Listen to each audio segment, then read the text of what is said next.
This is Alexandra from Persed. And this is Paul from the Time Repair Corporation. And we welcome you to our monthly interchange. A meeting of the minds, people reaching outside of themselves in an attempt to find a deeper understanding of perspectives. And it is through those perspectives, through this coming together of the minds, that we wish to design a more comprehensive, more collaborative way of imagining the future and creating it. We want to achieve that by inviting experts from around the globe and digging into their experiences and unique viewpoints. Viewpoints which we are bringing forth and supporting with personal, global, and sustainable models. But that is not the end of it. So there is more to it than that. We want to grow that conversation for more people to be able to weigh in and contribute to the practical creation of tomorrow.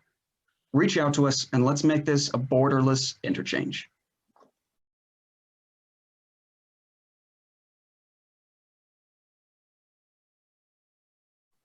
And today in our episode on hyperlocalism, what the hell does that mean? We're going to see about that. We will be talking about this model that can completely transform the way we look at the world around us, the way we look at our communities, the way we look at our actions and behaviors. And we are going to meet someone with quite an interesting background. So he's an artist, he is an enterprise technologist or architect, he's an educator, he is a music composer, he is a thinker. In a nutshell, we can say that he is a polymath.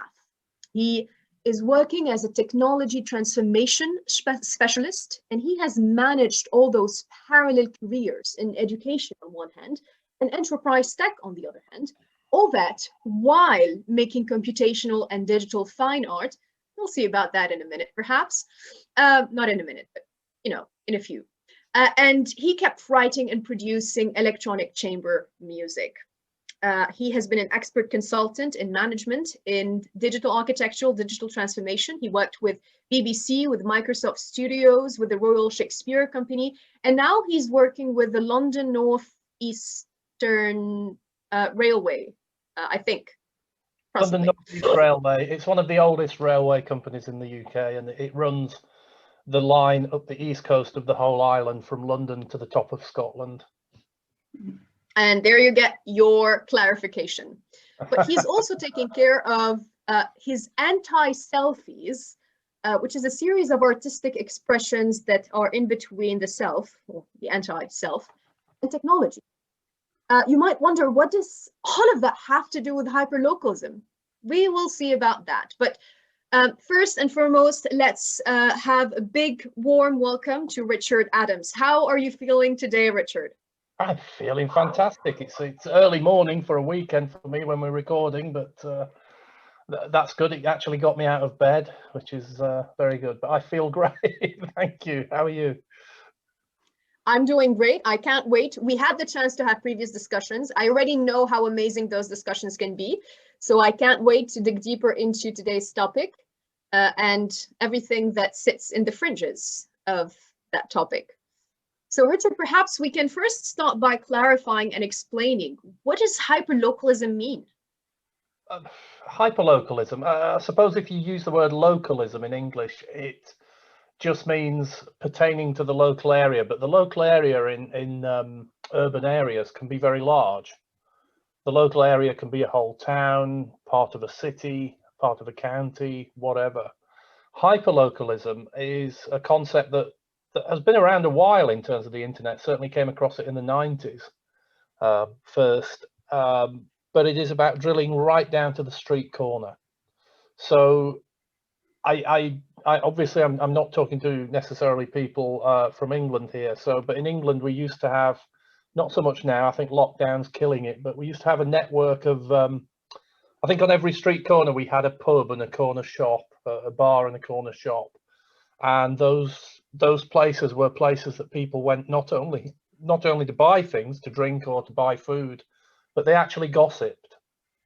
And they would stand in those places and they would talk about, oh, have you heard about this? Have you heard about that? Etc., etc. And those gossip networks kept people informed to a large extent, I think, because you would then go to your local steelworks where you worked, or your local farm where you worked, or factory or place, and everybody in that area would work in probably one or two local factories. And of course, all that's gone now. People are commuting for hours, they're working distance. And also, we don't know our neighbours anywhere near as well. Certainly growing up in a mining community, I was very aware of the people in the immediate houses immediately next to me. And I knew all of them, and I knew who they were. And that sense of community in some countries and some places is going. And I think it's part of sort of modernization. But at the same time, I think people are realizing they're losing that local information. And so what we're seeing in a very simple way, I think 25 years ago in the 90s, when I first came across hyperlocalism as a concept, there was talk about the internet and how it could bring people together and reunite people who'd been pulled apart from each other and all of that sort of stuff. But now we're seeing the real tools, because things like Facebook, tools that can really do it, because I think people, platforms like Facebook now are so systemically embedded in people's lives that they don't even think about using technology now, whereas even just 10 years ago, people were worried by the technology barrier. But now virtually anyone can, with the hardware, can access Facebook and operate it. And what I'm seeing in on things like Facebook is the apparent rise of lots of very small corner shop pub communities again, where people are getting together. There are obviously the political groupings where people join political groups and they are spread all over. But I'm seeing very useful local networks emerging. I'm a member of 3 or 4 local networks, for example, and out of those local networks have sprung an action plan for the town centre.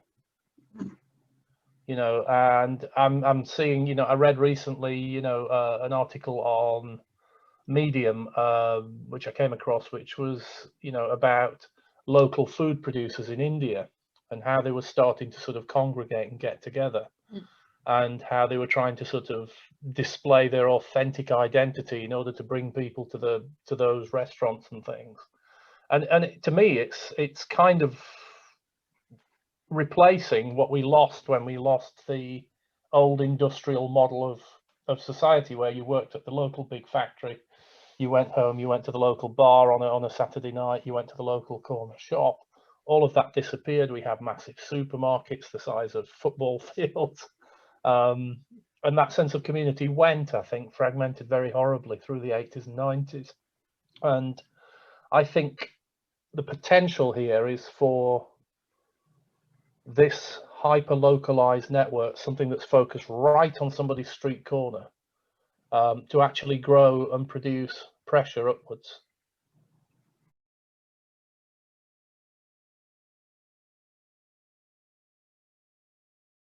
That's a fascinating view on things. I was hoping to ask about how that hyperlocalism can be sort of interpreted physically and digitally, but I think you've actually covered that pretty well. I was thinking that we could ask instead perhaps about what you see as potential for the future and the sort of intrinsic value of this hyperlocalism as it becomes its new incarnation, if you will.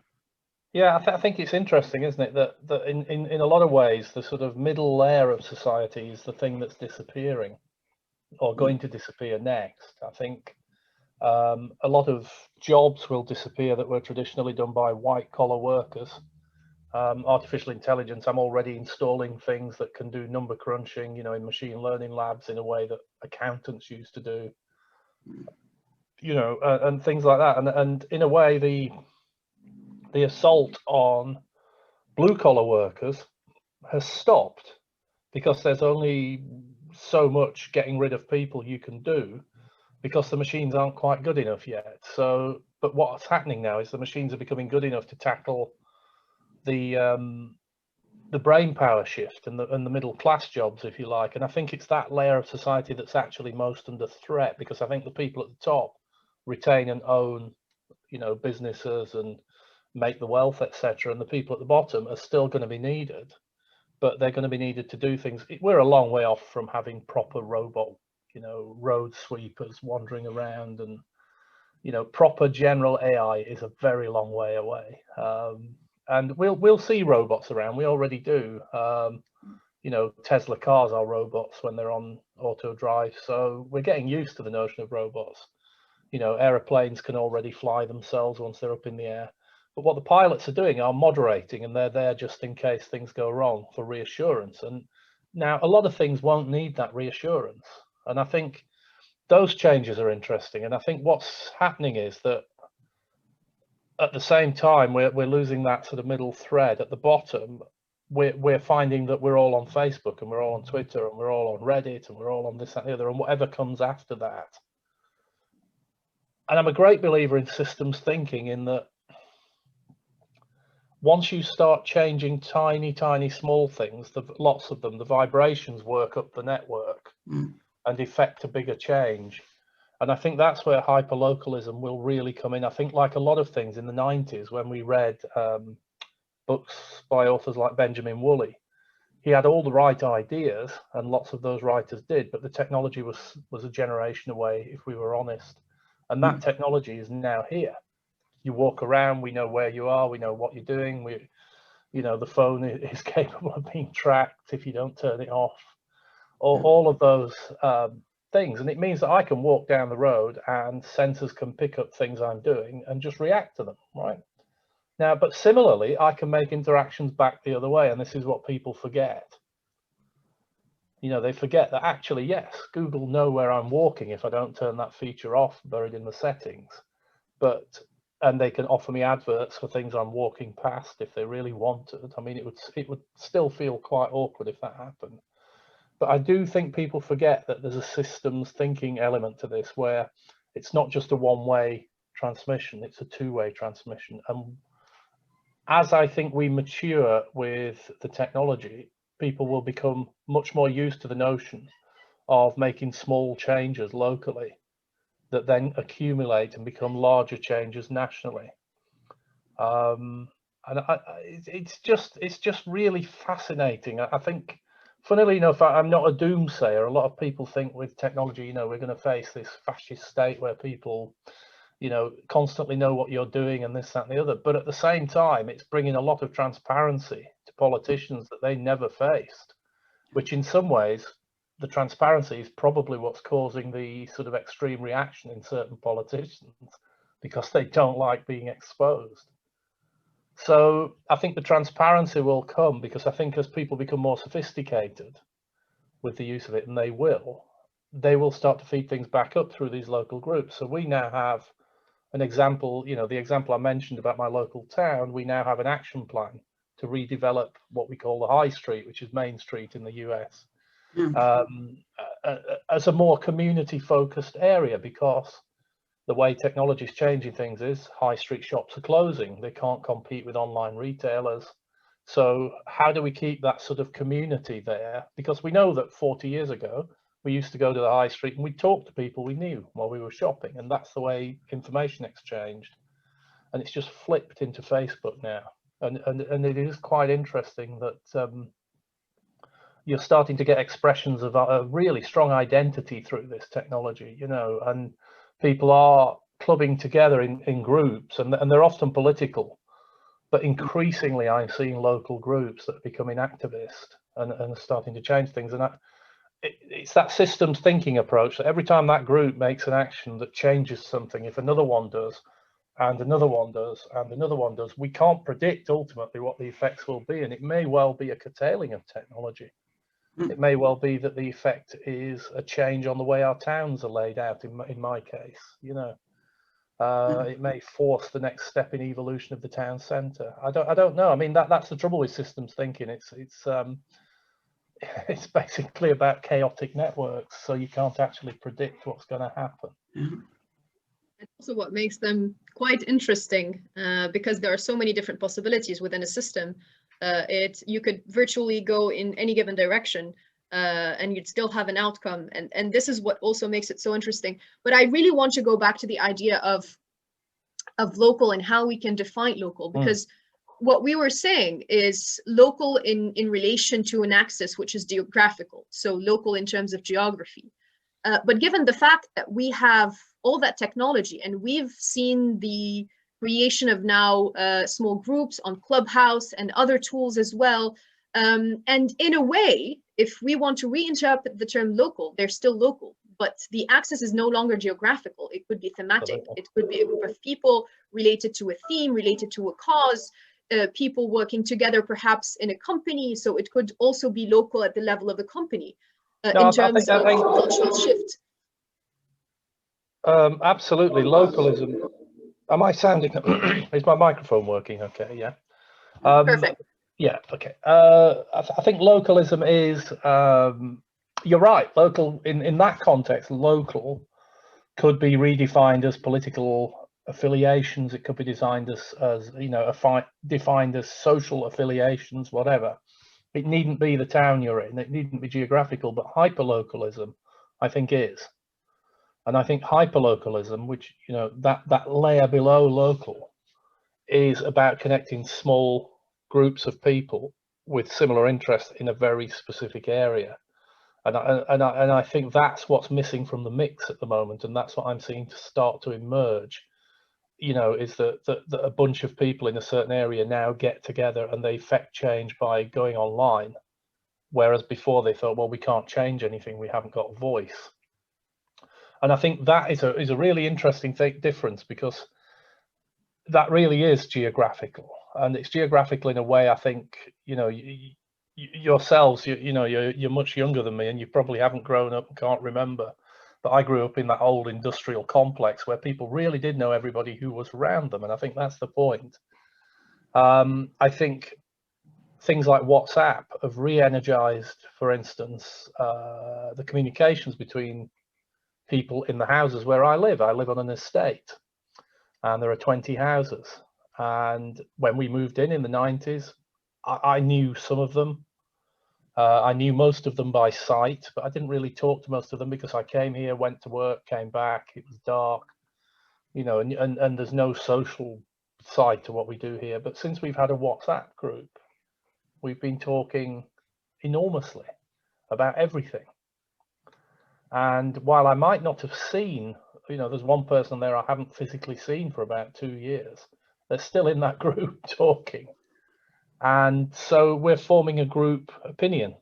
And that, to me, is a good example of hyperlocalism. And I don't think I'm the only one. I think, you know, WhatsApp has enabled a lot more than people give it credit for. I think we're all members of WhatsApp groups for different things, and this, that, and the other. And I think the newer things coming out, you mentioned Clubhouse, you know, that's about like-minded people gathering together. But I think that's still an intelligentsia sort of service, if you like, people who think about it, whereas WhatsApp has achieved what Facebook achieved, and it's become a medium of mass exchange. And that's the significant difference really in the two, because Facebook, you know, WhatsApp really is something that, you know, your 90-year-old granny can use and does use. And they find it, people finding that very easy, and they understood SMS text messaging. This takes it one step further. It allows you to form groups. I mean, that's basically the only difference if you think about it in terms of the user. So they've had a generation to get used to SMS text messaging. They've gradually upgraded their phones, and WhatsApp is such a light technical imprint on a phone that you can basically put it on anything.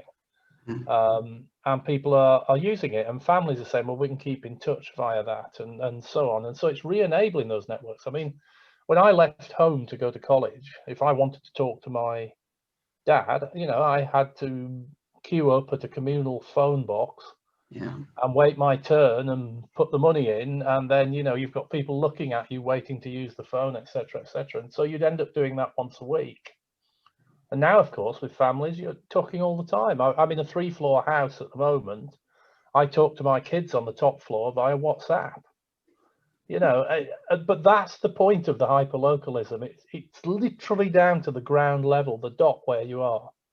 And I think there's a, you know, people are using it in the home.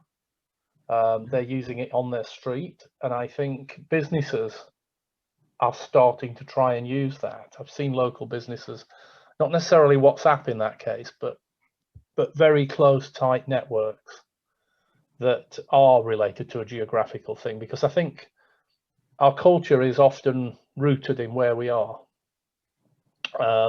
You know, my feeling is with culture that Britain has a particular culture because it's a northern country and it's on the edge of an Atlantic Ocean. It's dark for half the year, it's wet for the other half of the year, and for 2 days it's sunny. And I think that's why we drink a lot.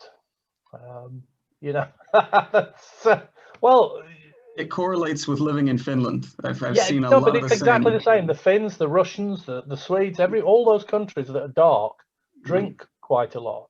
Yeah, and that's coffee because it's and very alcohol. depressing in winter. Yeah, I think that's just an excuse, because if you compare it to like the people in the Mediterranean, like it's sunny half the time, if not 3/4 of the time, and they're still drinking. So yeah, you're not really drinking you don't see the carnage that you see on British streets on a Friday night. Literally staggering groups of girls drunk and boys drunk and fights. I mean, if you've ever done, you know, a British provincial town on a Friday night, it's quite something. And I mean, I'm lucky. I've traveled the world, and I don't see that kind of behavior in a lot of countries. The group drunkenness, you know, you see it with our football fans. You know, we invented hooliganism, you know, and that was partly because people went in groups and got drunk and went to football matches, and their tribal allegiance kicks in, you know, and it's all that stuff that unfortunately leads to war on a bigger scale. But yeah, but we do, and I do think Mediterranean countries drink a lot, but they drink it over a period of time, and I think there's a different culture there, and I think that's partly the weather. You know, the heat. You can't stand outside in the heat and get blind drunk on 10 pints of lager, because actually you feel terrible. And any Brit who's been on holiday to Spain will tell you that they feel awful when they've done that. And so they get smaller beers, they get half-size beers, not pints, and they take longer to drink and spend. So it changes, and I think in many other ways, you know, the culture is a product of where we are. Not all of it, obviously, but it's partly that. And I think what the tech's doing at the moment is giving us the ability to start being that local again, and to start recognizing our cultures, because these local groups I'm certainly part of are trying to recognize, you know, how to make the town a better place. Now, similarly, the mining town I grew up in, a very small mining town, it used to have a steelworks and two coal mines. All those shut down, and most people have been, you know, lots of people have been unemployed for a long time, and they're on badly paid, insecure jobs. And what I'm seeing there are groups springing up that are, it's quite interesting. That town and the people in it are focusing on the history of the town and trying to establish an identity again, having lost it. Whereas my local town here, which is in a much wealthier area of England, is about how do we reinvigorate the high street, because some of the shops are closing because of this, that, and the other. But both of them are about the identity of the place, but they're being expressed slightly differently. One is a longing for the past, and one is how do we make things fit for the future. And the past, of course, in the mining town had a great deal of certainty. You know, we had 200 years where there were plenty of jobs. You could just go from one job to another without worrying about it, etc., etc., and all that's gone. Whereas the town I'm in at the moment is a very wealthy town on the edge of London. And we don't worry about jobs because we can access London and all the environment around London, and frankly, there are plenty of jobs. So you start to think, well, how do we make life better for ourselves here? And I think that's interesting, because that's hyperlocalism being expressed in two different ways. That are small groups of interested parties expressing their identity in slightly different ways. And the first group is, what did we used to have? We used to have stability. We had a great community, and they're always bemoaning the loss of community. Yeah, they are talking to each other in the same way they used to, just through an online medium. And similarly, you know, here, what's happened is we've had, you know, the large corporations move in over the last 30 years. You know, we've got locally, we have the head of you know, the headquarters of Sony Europe and GlaxoSmithKline and various other large companies have their European headquarters in this town. And it sort of pulled the localism away because people have moved into those organizations which have replaced the towns. I think in answer to your questions, actually, Brexit was a good example of hyperlocalism as used by politicians. I think, you know, one of the things that occurred with Brexit was that the small group of people who were really behind it understood, and this is to their credit in terms of their job, but not to their credit in terms of what happened. By the way, I don't like Brexit, but there you go. But you know, it is what it is, and it happened, and it was voted for, and all of that sort of stuff. So we live with it. But what they did very cleverly was actually they were hyperlocal in the way they campaigned, and they saw the power of Facebook to be hyperlocal in terms of delivering communications and ads. And so they went to, you know, for instance, they would target, you know, a fishing village that felt that the EU had somehow removed their wealth and their access to fish and so on through the fishing quota system. And they targeted those people and they said, the EU have caused hardship for you. You know, vote Brexit. We can take control and we can take our waters back and all of that sort of stuff. And they targeted specifically those towns, villages, and groups of people. They didn't try and put a blanket national campaign on as such.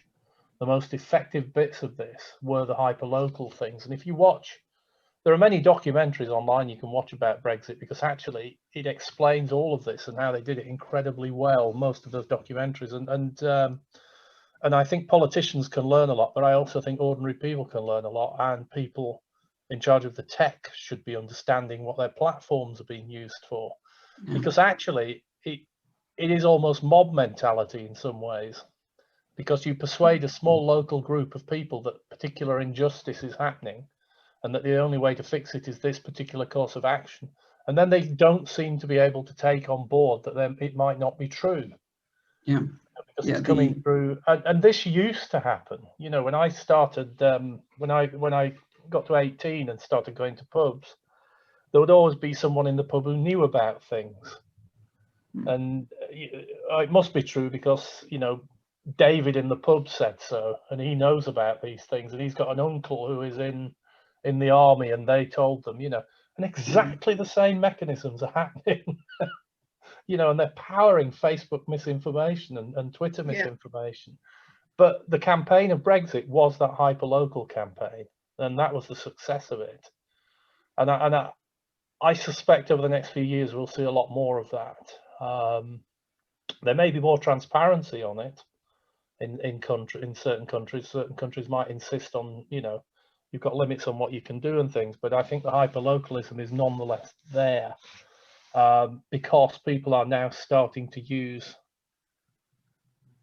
these communities and groups in a genuine geographical sense. This is my town, this is my part of the town, and this is our group, and we are talking.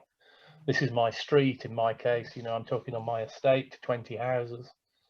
And we talk about all sorts, and that is back to hyperlocalism. I think we used to have that. And I think what we've gone through is a period of globalization where the firms have all consolidated upwards and they've become mega corporations, and they're in every country, and they have a sort of network, and they work on their own sort of system, if you like. But that's pulled them away. I mean, it always makes me laugh when I see HSBC ads, because every country I go to, I see a HSBC bank ad, and it's exactly the same ad. It's just with a different language on.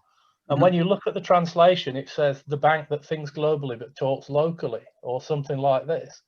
And you think it's exactly the opposite.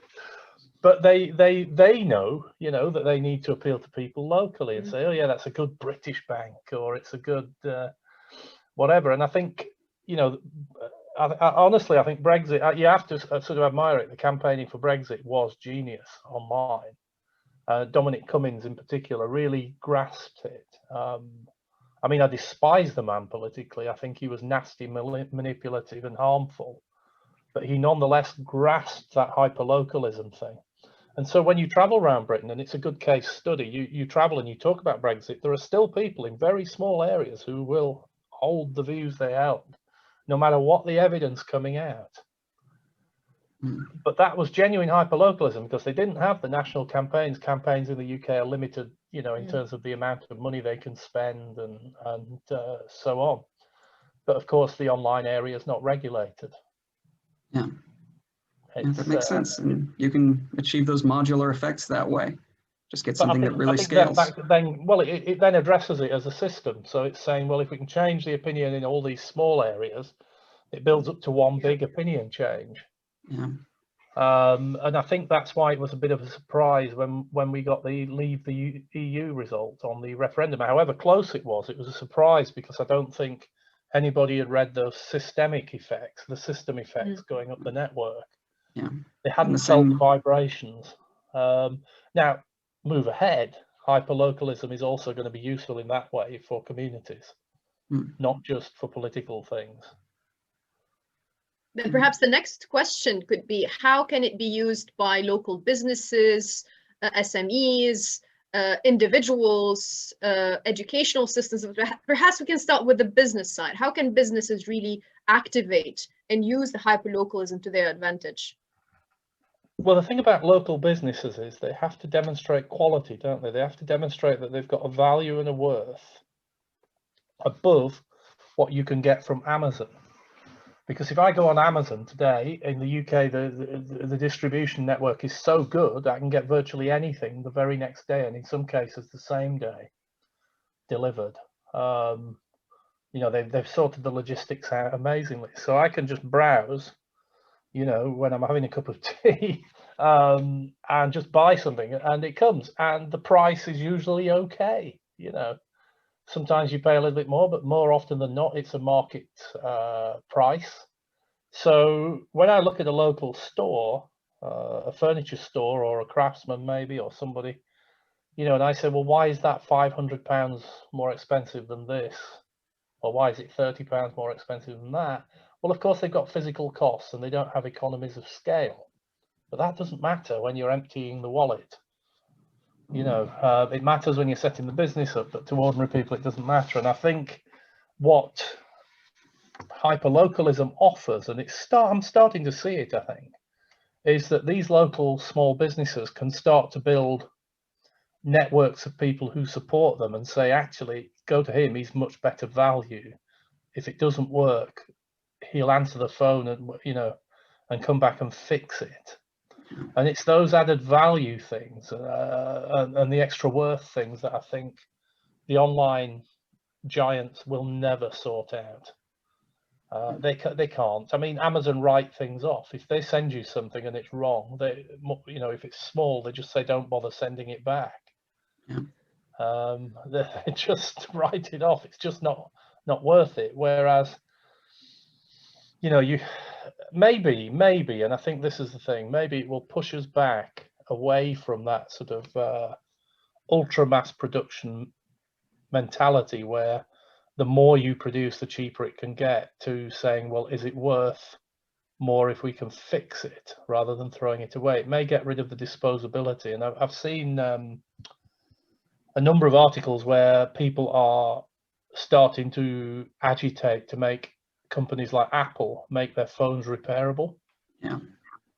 Now, with phones is a really interesting point. One of the things I hate most about Apple is that they have the Apple shops and the centers where you go if things go wrong. Yeah. You can't just take it to your local shop and fix it. Yeah. The local shops, you know, they can in some cases, but they make it difficult. Whereas actually, you know, if you go to eBay, you can buy the component parts for the phone, and if you're at all capable, you can actually pull it apart. But to stop that, what they've started doing is gluing things in place. So if you try to take them out, they break. Yeah. And this is where I think, you know, hyperlocalism starts to work commercially, because if you find someone who can deal with things for you and it costs you $100, it's a lot less than $1,200 at the Apple store. Yeah. Because, you know, you will never get anything cheap at an Apple store with the you know, from the geniuses. That's just not what Apple do. They've never put anything cheap out in their life. You know, every product has been premium. Whereas, you know, you can take an Android phone along to a local shop. They can just fix it for you. It's $70 for a repair, and you've got the phone working again for another 2 years. Interesting, in my local tech shed, which is a little store next to my local railway station that fixes technology for you, computers, etc., they're in the same position with Samsung. They won't repair Samsung stuff because Samsung throttle the parts, the supply of parts to them. And it's that sort of thing, I think, that localism can start to upend and change, because actually localism can tell you that somebody very local to you can repair that for you. Whereas before you were just on the phone to an Apple store ringing up, and you have to go 20 miles to the nearest Apple store if you're lucky, because they're not on your local high street.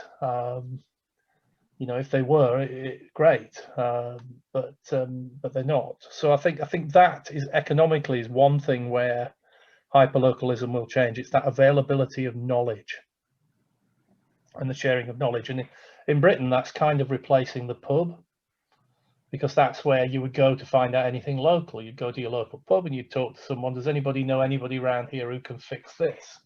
And they'd say, oh yeah, somebody can. You know, and which in turn stood in place of the networks at work. When they all worked in the local coal mine, they could talk to people there in the same way, but we've fragmented so much that those networks aren't there anymore. Hyperlocalism is the reinstallation of those networks. So basically, you don't need to get drunk to get the information. Well, you can if you want. Some people don't like to drink, some do. You've got the choice. Yeah, no, but you've got the choice, and I think we're doing the hyperlocalism thing actually a lot more. The more since we talked about this, and I said I'd come on and do this this session with you, I've been thinking a lot more about it, and you know, I've been thinking about it in the context, for instance, of the rail work I do. So I've taken this job in the railway company. Now that railway company runs a railway line and services that link London, York, Newcastle, Edinburgh, Aberdeen, and Inverness. So they're all major sort of British centres, you know, and we also link up to allow people to get to Cambridge. So if they're going to the university, we get a lot of students. Durham as well, which is one of our top universities, is on the line. So we get a lot of, but there are lots of gaps between the train stations because they're running through rural areas on the East Coast. So, you know, the centres we go through are very historically very localized centres. So York is the ancient capital of England. It still has Roman walls. It has the biggest Gothic cathedral in Europe. It has Tudor streets, you know, the white and black beams, buildings you see in historical English dramas.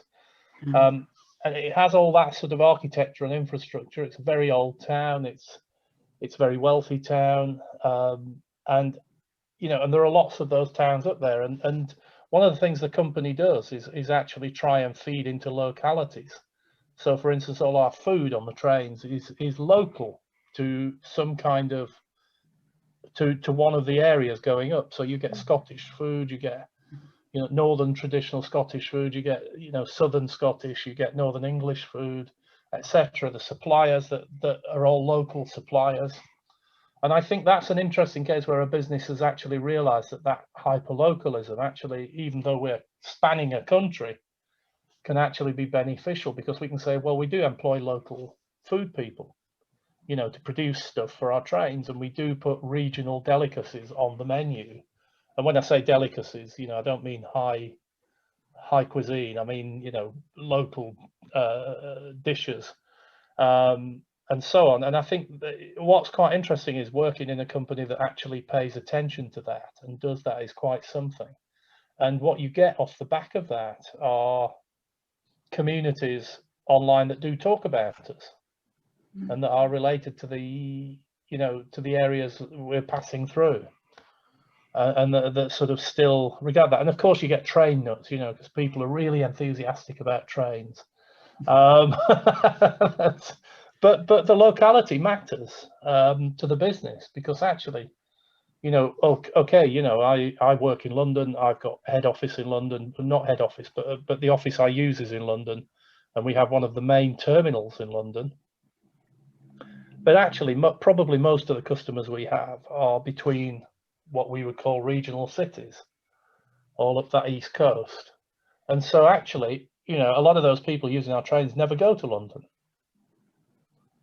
So why would we communicate anything about London to them particularly?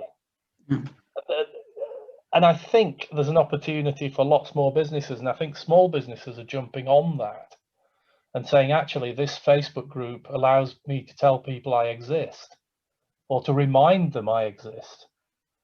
It's so easy to go to Amazon and buy something that you forget there are shops. You forget there are local tradesmen. You know, you do the same now automatically with garages. You know, our cars have to have an annual roadworthiness test by the government. So you have every year you have to have a license to go on the road again. And of course, that's a big money spinner for local repair shops and garages and what have you, because they perform this government check for you, charge you for the performance, take a bit of the money, and then you can't drive the car if it fails. So they end up having to repair it. And they get that work. So lots of garages do that. But of course, some people are less honest than others. It's now really easy to find out who's honest and who isn't, and who will actually do the assessment fairly and properly, and won't try and tell you that things need doing when they don't need doing, you know, which is the car repair shop thing all over the world, isn't it? Ooh, I think, yeah, this could do with fixing, you know. To cost you. But I think hyperlocalism as a high concept was around in the 90s, but I think it's actually happening now and nobody's picked it up. I mean, I wish I could find the article from India, because it was fascinating, talking about how local produce in India is starting to use this technology, and they're starting to use it to both organize and to tell people they're there. And if you think about it, if they're organizing, this is what happened with the fruit farmers, the orange farmers in Florida. They all got together and they agreed to work together, and they agreed to put all their orange juice in, share the profits, etc., etc. And they created a brand, Tropicana, to sell Florida orange juice. So that brand is, although it is a corporation, it is a corporation owned by, or set up by, all the orange juice farmers, and the brand was just created, and that's the brand that they trade through with the rest of the world. And I think what's happening is there are opportunities for businesses to start doing that now, forming virtual corporations, if you like, you know, in order to provide economies of scale. And similarly, then, of course, that moves on to activism, doesn't it? We mentioned Brexit.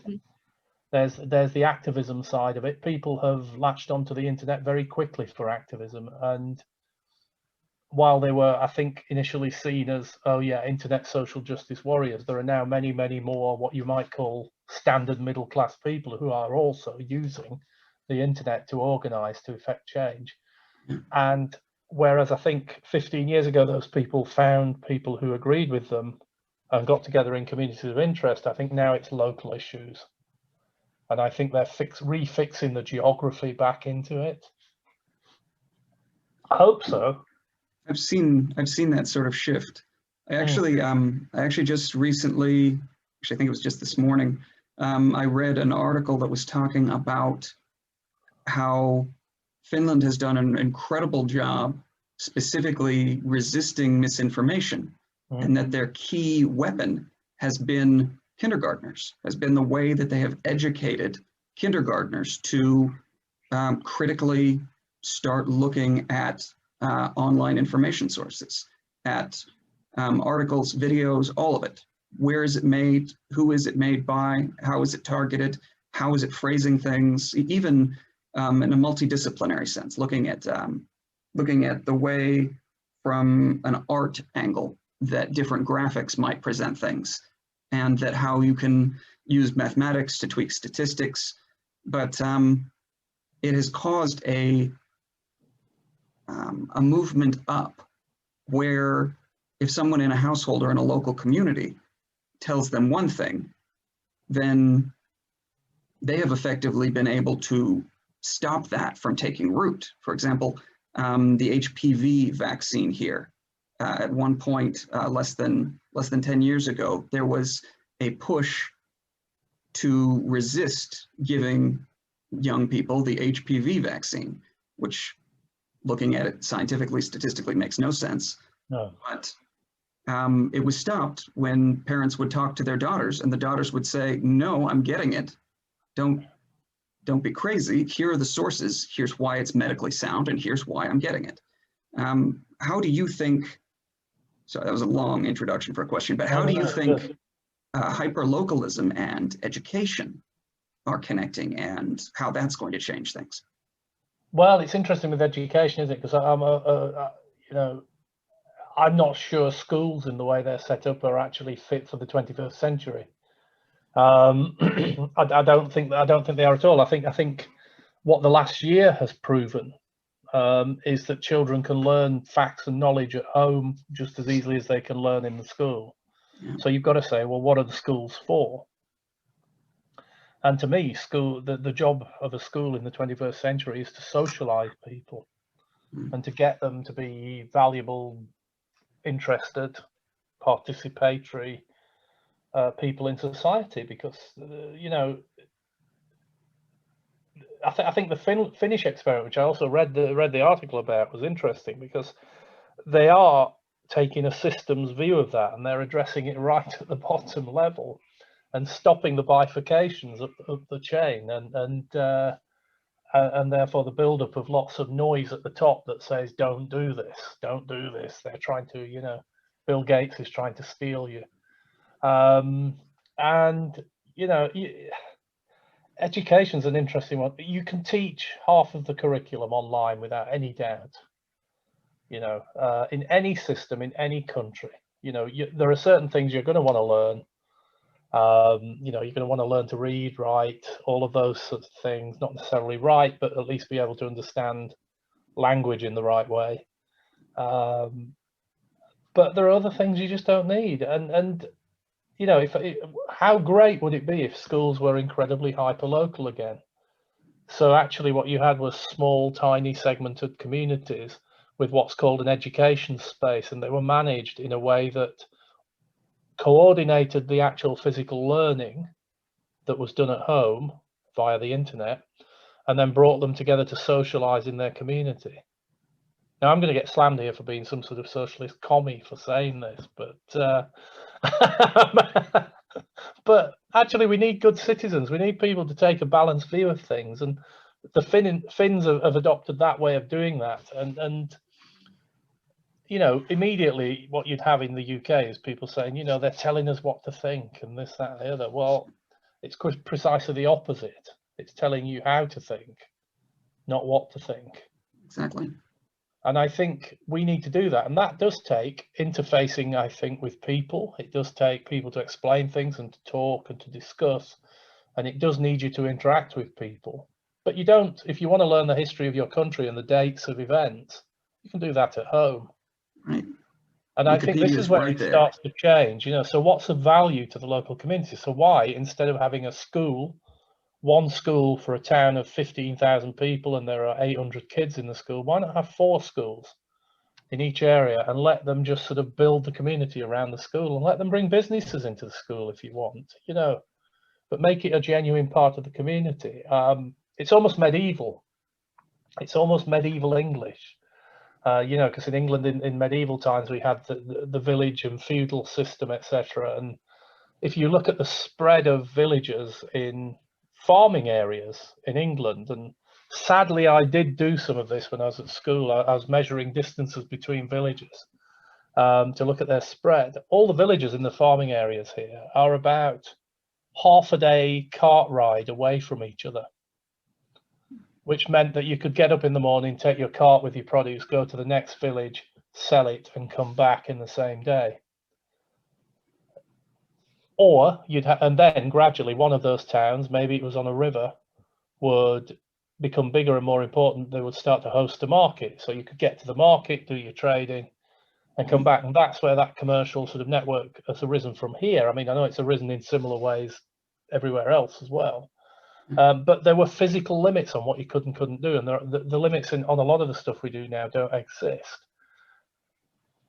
But the socialization clearly doesn't work online, and this is the problem with it.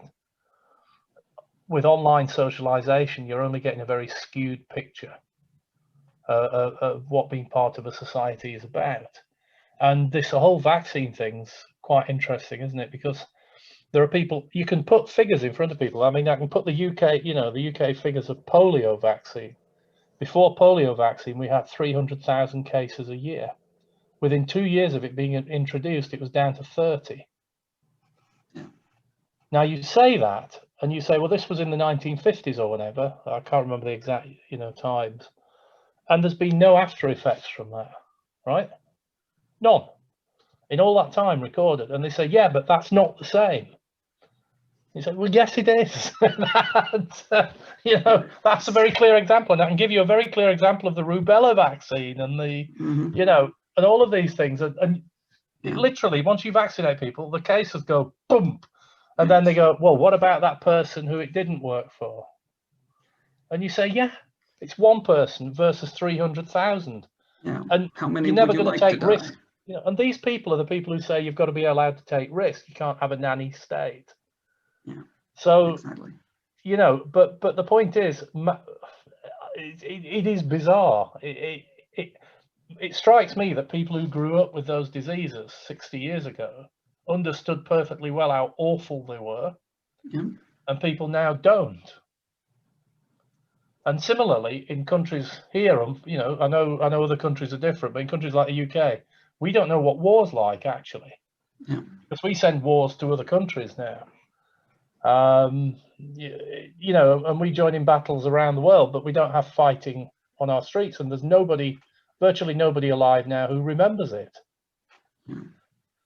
And so therefore they don't have that sense. There was a great deal of propaganda in the UK came out in the aftermath of the World War II about, we will build a better country for you. You will never have to worry about your health, education, etc. Because they knew if they didn't follow through after that, then there would literally be a revolution. And we haven't had a revolution, but they knew it was that close.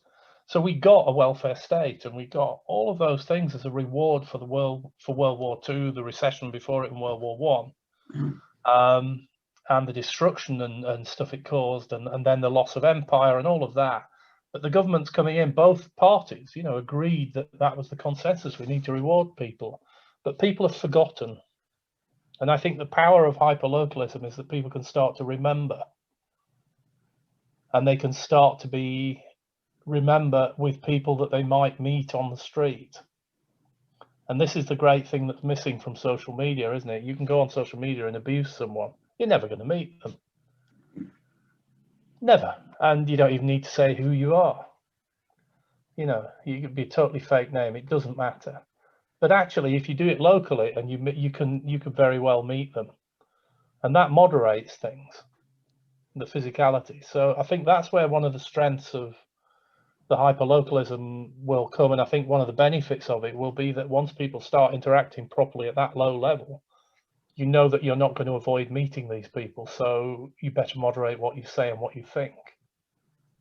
Interesting way of saying it.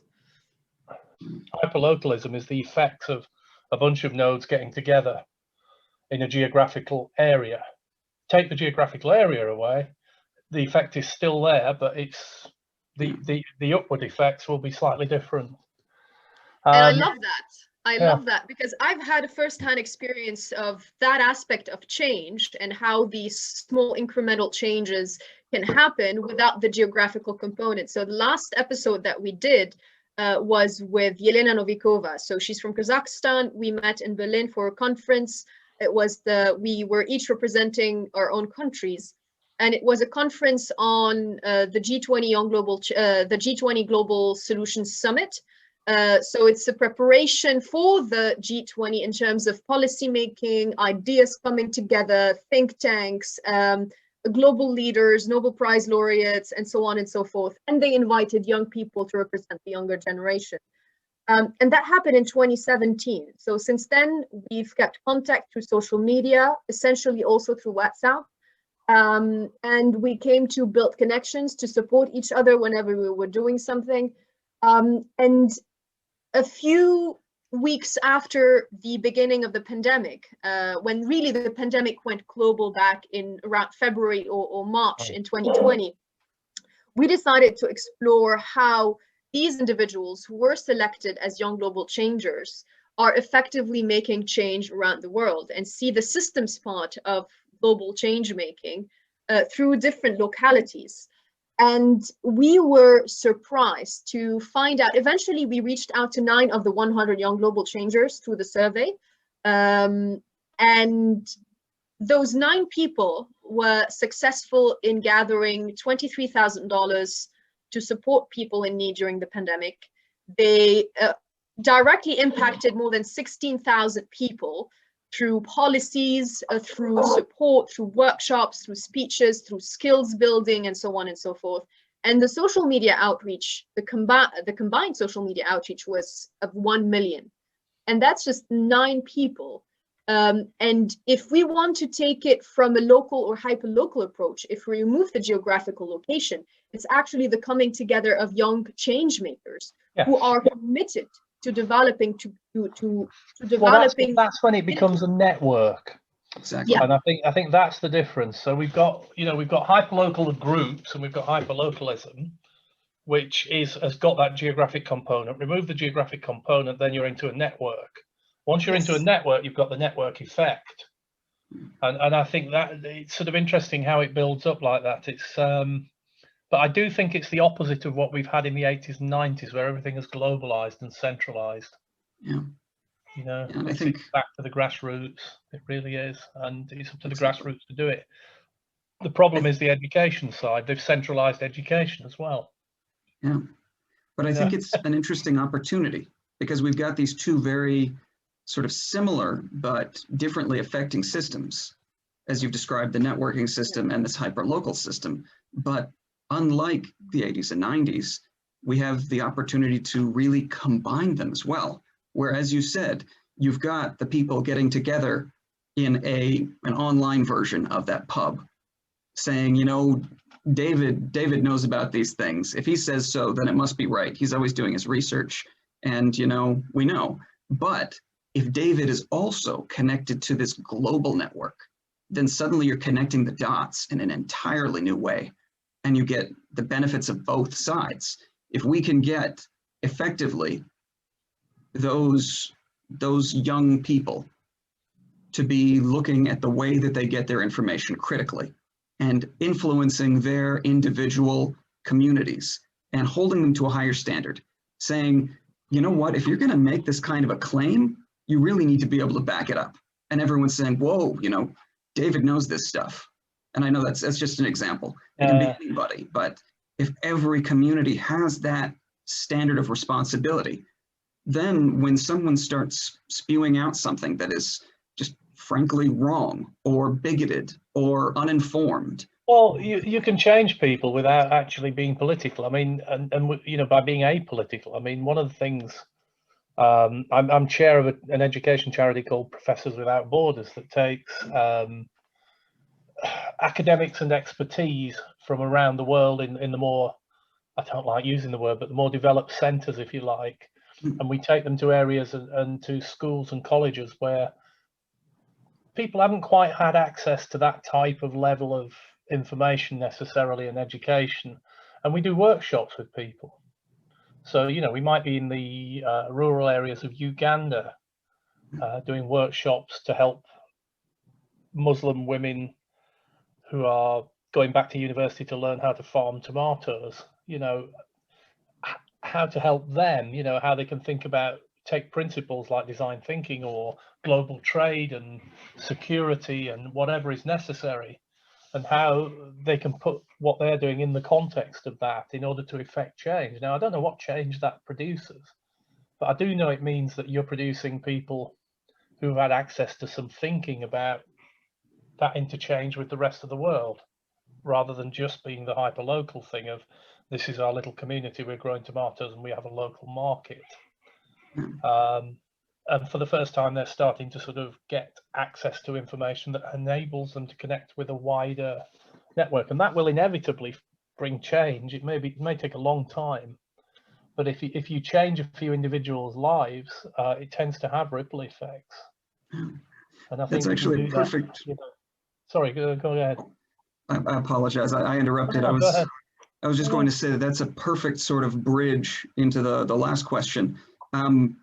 What do you think about the value for all of this for communities that are really separated from infrastructure and resorces? Like, you're right. It is a perfect bridge because that's what we're trying to do in a sense. Right.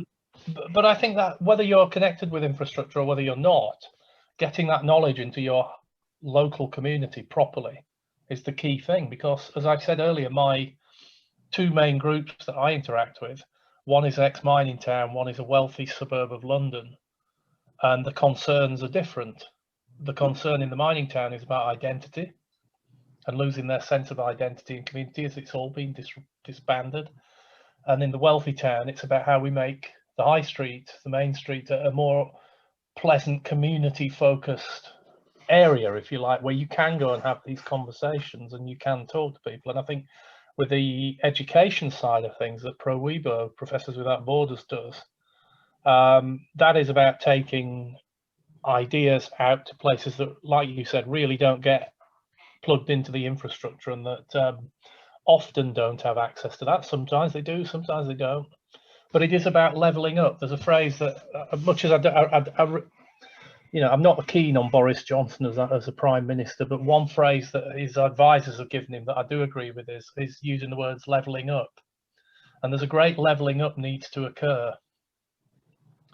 And there are areas that are incredibly unequal, but they're not just unequal financially, because in a sense, if you change the way they think and the way they interact with the world, the financial differences will change anyway. And I'm not sure pouring money into something is necessarily the answer. I mean, it alleviates starvation probably, but, other than that, at that level, because, most of the world is developed to a point now. I mean, this notion of undeveloped world and developed world is nonsense, really. The technology shift and the globalization of the last 30 years has just stopped all that. But they don't get necessarily access to ideas and thinking and people who come along and say, think outside the box and look at how you connect to the next community and what happens then. And that's what's missing. And I think that's what's missing in UK education at school level, funnily enough. So whether you're in the backwoods of Uganda or whether you're, in the UK, I don't think children are being taught to think about the effects of what they do and how everything connects outside their local network and the effects that they have. And I think that's where the socialization and the education stuff I talked about earlier really kicks in, because once you understand your effect on things, you start to realize the impact. And that's a key thing in systems thinking, that you stop worrying about the function, the node, and you start worrying about the interconnection. Yeah. Whereas traditionally we've looked at the nodes, and that's what hyperlocalism brings, because actually you see real people who and the effect on them. Whereas the early days of the internet up to 2015 have largely relied on massive global communities. Yeah. And you don't know them, you don't know who they are, and you don't care as a result. It feels like going from like the one pale blue dot, so Carl Sagan's large pale blue dot, and sort of instead of looking at it, or like the dot that we have here, the halo that we have in the background, seeing the dots as much smaller entities with those bridges that you can see in between those entities. And that would happen on a much more intense scale, because you would have a lot of these dots and you would have a lot of these connections. And that is what makes the one pale blue dot. Well, if you go to it's interesting, the pale blue dot, isn't it? Because if you go to a cosmological scale, I don't know if you've ever looked at the visualizations of the known universe. it's quite fascinating, because actually what's really interesting when they map what they can see and where the things are, and then zoom right out for the hundreds of light years or whatever it is, thousands, millions that we can see, what they get is a set of lines. It's like a weave. It's like taking a piece of knitting and looking at all the lines. Yeah. And actually, when you zoom right out, it begins to look like neurons. So when they're mapping neurons in a brain, it starts to look like that with the connections. And we are utterly insignificant, except in one sense. We are a constituent part of that network. But our experience is individual. We're tied to the planet. And similarly, as you drill right down, we've got people part of networks, and their experience can be global. But when they go on a hyperlocal group, their experience suddenly becomes individual because they're recognizable. You know, when people give you maps of the internet and traffic and things like that, I always think, well, that's very pretty, but what does it tell us really? You know, by now I'd have expected the whole planet to be a one big internet map. Why isn't it, is the question that comes up. Why haven't people got access, you know? But in reality, what I'm more interested in is how many conversations have occurred on Facebook that have changed things locally. How many, you know, and for the first time, have you met somebody locally who you've gone and had a coffee with?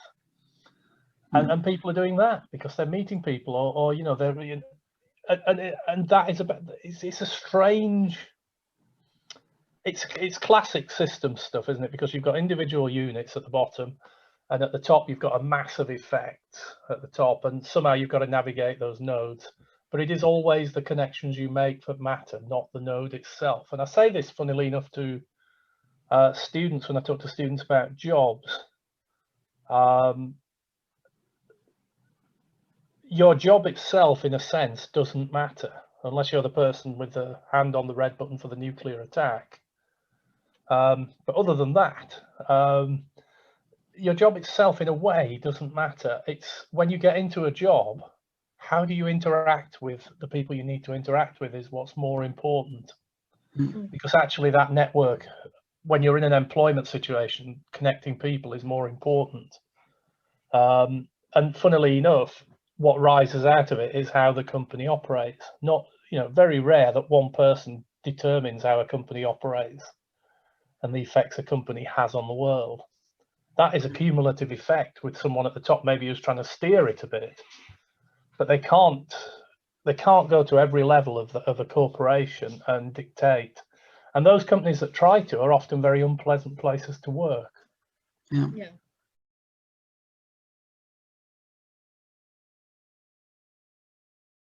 Richard, the Rapid 7 is a new section that we have on our podcast. And obviously it contains 7 questions. And obviously the answers have to be quite rapid. That's why it's called the Rapid 7. So we have the first question for you. Usually these are just you describing something in one word or choosing A or B. Okay. Are you ready for that? We're ready. Let's go.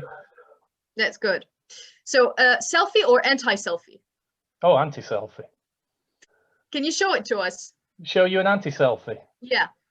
Yeah. You may have to turn off the background for a second, or no, actually, no, you might no. just be able to grab one off the wall. Here. I don't know if that oh, it's not going to recognize it because of the background. Nope. Oh, hang on. There we are. Fantastic. Definitely anti-selfie. Yes. And a perfect use of NAR. Just that was started when way. I woke up at 3 a.m. Terrified about dying. You see, and it does communicate a mood. It's fantastic. It does. Big mood. Definitely the 3 a.m. The coldness of the 3 a.m. and everything's in there. But it is computer. It's largely computer moderated by modified by. It was from a sketch, which then put through an algorithm to move pixels around, and then I digitally painted into it, and then rendered it on canvas with fake ancient frames with fake woodworm holes. So it looks like it's what's called a simulacrum. It's not a painting; it's a simulacrum of a painting. Yeah. It's still art, though. There you go. So you're saying that it's it not a inspires pipe. more anguish than Munch's, the scream. It's definitely in that stream. It's they're definitely expressionist pieces. Yeah, Okay, so it was a small pause that we did just for the sake of showing it, but now we can really move forward. Let's really very do the quickly with sevens, remaining yeah. questions. All right. So the next of the rapid 7, coffee or tea? Tea. All right. Describe the future in one word.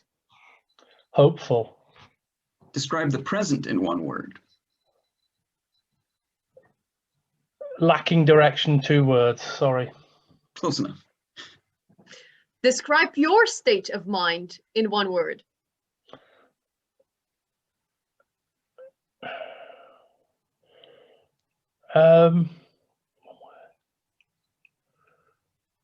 Up and down.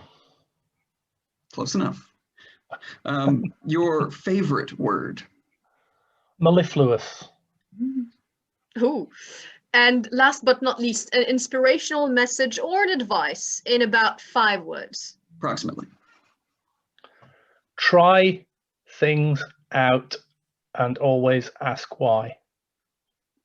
You know what? I like it so much. I don't even care how many words that was. That's fantastic. I think it's Wonderful. amazing. I think it's amazing. Richard, thank you so much for this session with us. I think we've explored hyperlocalism in so many different ways, and we also went beyond it and around it, which makes it all the more interesting to discuss. It's always a pleasure going through things with you and asking questions, including why. Paul, any last words? And then Richard, any last words? Just as a special thank you, I will now show you, she's not picking up well either, my entire cat. Oh, have you seen my cat? I love cats. That as a child, we had a black cat with yellow eyes. So they're very good cats. I used to have a cat, but it turned out that I was allergic. So. Well, that's what I thought. I must admit, I thought I was, but I spent 2 years finding this one, and I managed to find one that I didn't get a reaction to. Wonderful. Wow. Yeah, which is wonderful. He's a Maine Coon. Mega He's a big fluff. boy. Yeah, he's about 10 kilos. Getting Yeah. close to 10 kilos in weight, and Yeah. from here to the end of his tail, when he's laid down, it's about a meter. Yeah. So he's one of the big ones. Wow. I don't know if I dare pick him up. He's sat there eyeballing me. I don't know. I might go and disturb him. He'd be looking at him. What are you talking about? Come here, you. No, come here. Come here. Come here. Come here. Come here, Finn. Oh, fantastic. You little big ball of fur. Yeah. You're not really seeing him. He's gone. He's not having it. Yeah. Yeah, and he's just complained at me as well. He talks. Yeah. Oh, Thank you Doesn't very like it. much for taking this time. I love cats. I love the black cat, by the way. Yeah. Thank you. Sorry about the kerfuffle there at the end, you little bugger. This is what's beautiful about cats. They have their own mind about things, and they're going to be independent. Let you know. He's now studiously licking all the areas that my hands touched him to get the smell of human off him. Yeah. Aren't you? Yeah. That's how you really feel. Anyway, from us Brilliant. at the Time Really Cat nice to Corporation, we want Nice to to thank meet you, for Paul. Thank you. for taking this time. That's all right. I enjoy it. You know I do. It's obvious. That's and Alexandra knows I enjoy talking at people. And I enjoy discussing things with you. So I think everybody wins except perhaps for the cat who's licking himself now because he has a mind of his own. Yeah. But on that note, Wonderful then. yeah. Thanks from all of us with Interchange. We're very happy to have had everybody watching, and we're very happy to have had you here, Richard. And we'll see you all next time. Been an absolute See you pleasure. next month.